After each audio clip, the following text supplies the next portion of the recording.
Bangor entertainment business will be able to continue after receiving its special amusement license with conditions.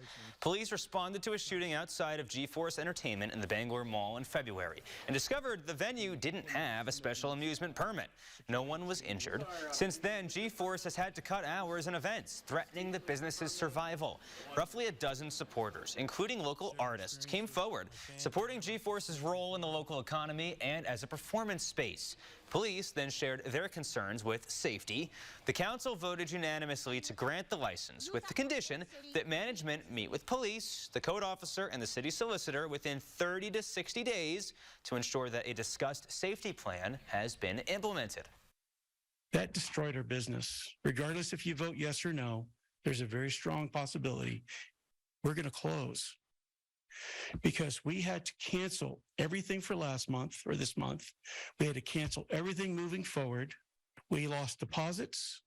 We had to give refunds on tickets. Police department's concerns align mostly with on-premise overconsumption and disorderly behavior. The Plavniks shared with us some of their strategies that they already had in place, some of their plans that they hope to introduce. Those measures include bag checks, improved security training, safe serving training, security outside, and fixing the video system.